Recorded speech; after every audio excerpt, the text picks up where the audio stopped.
So most people treat the digestive system like a pleasure tube, right? Just fill it up with junk and forget it, instead of what it truly is, one of the most intelligent organs in our bodies. And very basically speaking, when I talk about the digestive system, I mean the hollow tube that goes from the mouth to the other end, okay? And technically, anything that's inside that tube is still outside of your body until it's absorbed. And we're going to talk a lot more about that. So in this video, we're going to focus on the small intestine because it is just so cool and so important to your health. And how awesome is this that every 5 days or so, your body builds a brand new intestinal wall. Every 5 days. And that means by next week, your gut lining will be entirely rebuilt. And this really matters because over 90% of your nutrition is absorbed through your small intestine. Iron, calcium, folate, magnesium, amino acids, glucose, vitamins like A, D, and K, and B12, they all pass through this thin layer of living tissue in the small intestine. But here's the problem. We have a population that is drowning in supplements. You know, they're everywhere. People are drowning in supplements, but they are starving of nutrients. And that points to one place, a problem with the small intestine. So I think we'll all agree that most people are eating enough food, in the Western world in particular, and too much food. But it's not frugivore-specific food, so then they're getting this irritation and this inflammation in their gut wall. And this leads to malabsorption issues, or what I call malabsorption mode. Sure, you might absorb calories, but not micronutrients. And that's a cruel paradox of modern day eating. You know, you can be full and even overweight, but still starving at the cellular level. Your gut will always prioritize calories for survival. But when it comes to vitamins and minerals, you need a healthy gut lining. When your gut is irritated with things like spicy food, caffeine, animal products, alcohol, fried fats, gluten, stress, even chronic starch consumption, too much starch, those tiny nutrient doorways for iron, zinc, magnesium, and B12, they will literally close. And the result, we become an overfed, undernourished species. And who walks in taking advantage of this malabsorption mode? The supplement industry, which is worth over $180 billion globally. It's out of control. Influencers like Paul Saladino are making millions selling supplements. I won't sell out to that. I mean, I very well couldn't I, if I didn't actually have a conscience, but I do, and I actually want you to know the truth and how to fix it at that, cellular level, rather than trying to make money off your lack of education and ignorance. I'm trying to get you, help you fix it from the ground up. And no one stops to ask the question, are you actually absorbing these supplements? Because a lot of the time you're not. And then you're just pooping and peeing these expensive supplements down the toilet, largely because the intestines are inflamed. And this is what I call malabsorption mode. And we've got to get you out of it if you are in that mode, which a lot of people are, because there's an epidemic of digestive disorders and diseases out there. You know about, celiac, Crohn's, IBS, SIBO, dysbiosis. There's a lot of issues going on down there.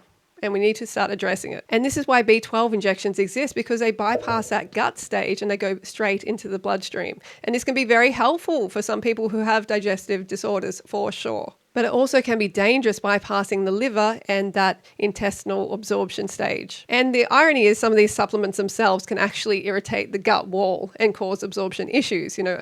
Minerals like iron, zinc, in tablet form, they can actually burn the mucosa. You've got synthetic fillers, binders, and heaps of concentrated herbal extracts that can inflame the intestines further. So the very thing you take to heal might be actually damaging that absorption site. Let's talk about that absorption site a bit more, because the inner surface of your small intestine is covered with millions of villi. And these are finger-like roots that basically draw nutrients into the bloodstream. And each one of these little fingers is covered with microfingers or microvilli that basically form a brush border that increases the surface area by about 600 times.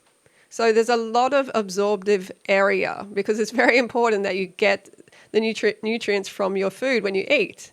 I like to think of it as one of those lush shag carpets for nutrients. Those shag carpets with the little fingers. But your shag carpet can get scorched and flattened, and then the absorption decreases. Your small intestine is only 3 to 5 millimeters thick, yet it manages digestion, absorption, immunity, communication with your brain. It's an incredible workload for something thinner than a piece of cardboard, basically.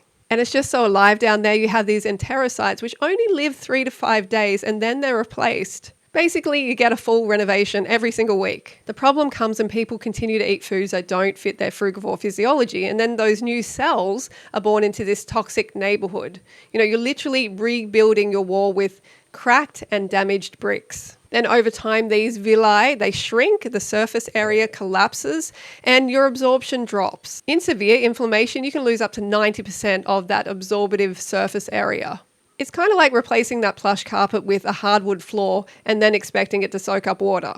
It's not going to happen. And this is exactly what happens with celiac disease, IBD, IBS, dysbiosis. I had a really big issue before coming to the fruit-based diet with irritable bowel syndrome. I've spoken about it quite a bit. And, if I start going too far away from a fruit-based diet, I start to get symptoms again. That's just unfortunately how it is. But it does help keep me eating within, the optimal for frugivore physiology. And interestingly, about 70% of your immune system lives right here in your gut wall. It's basically your biochemical border patrol.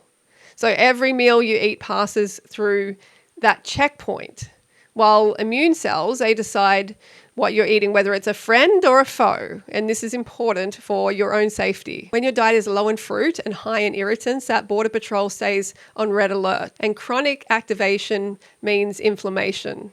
I know some of you might not be interested in this deep dive into this subject, but I find it so important. Like, this is your body. Learning about how it functions. Is there anything more important than learning about how your body works and feeding yourself optimally? I don't think there's anything else that is more important, because it affects every part of your life. How much pain, I'm just spitting everywhere, how much pain you experience in your life.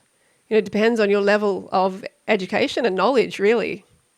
So hopefully this is really resonating with some of you. So here's another interesting fact. Your intestinal cells, they actually eat before you do.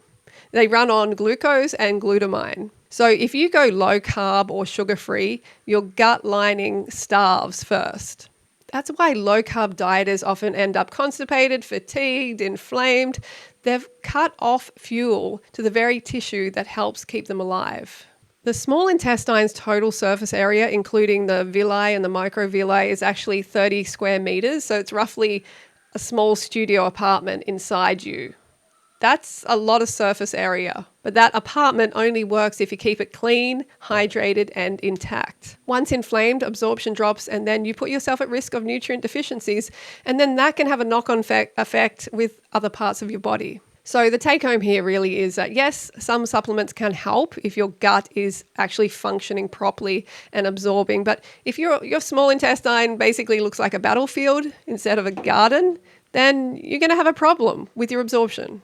That's where a low-fat fruit-based diet comes in and changes everything. It is really quite amazing. This is how I actually initially healed my IBS on a fruit-based diet. And I couldn't believe how rapidly the results came, because I'd been suffering for years and years. My family can confirm it. So, if you've got nutrient deficiency issues, you've got blood tests and it's like, you've got absorption issues, then you really need to clean up that diet. Okay, try a fruit-based diet. It is incredible. I can't imagine where I'd be without a fruit-based diet right now. Because it removes these daily irritants, it delivers cell-ready sugars to feed your enterocytes, and it basically floods the intestines with hydration and soluble fiber that gently basically cleans and rebuilds. On a fruit-based diet, within days, you have these new healthy cells beginning to form, and within weeks, absorption improves. Within months, these nutrient deficiencies begin to reverse naturally without supplements, and your absorption improves. And that's the way to do it, isn't it? Rather than spending all this money on these supplements that may be actually irritating the gut wall. You can't out-supplement a damaged gut. You need to rebuild the wall. So if you have symptoms, you're bloated, you're tired, you've got so much fatigue, you're chasing supplement after supplement, it's time to take a deeper look. You don't have a nutrient problem, you have an absorption problem. And this is exactly the sort of thing I teach in my VIP fruit-based course, where we rebuild your gut lining with hydrating, enzyme-rich meals that restore like real absorption. You know, the kind that makes your skin glow and your energy just be super high. So check out my fruit-based books, and you can also apply to join the 2026 fruit-based 12-month course. There's a new cycle beginning in January, so you can definitely sign up for that, express your interest, and I will let you know when it's open for enrollment. You know the saying, you are what you eat, but in reality, you are not what you eat, you are what you absorb.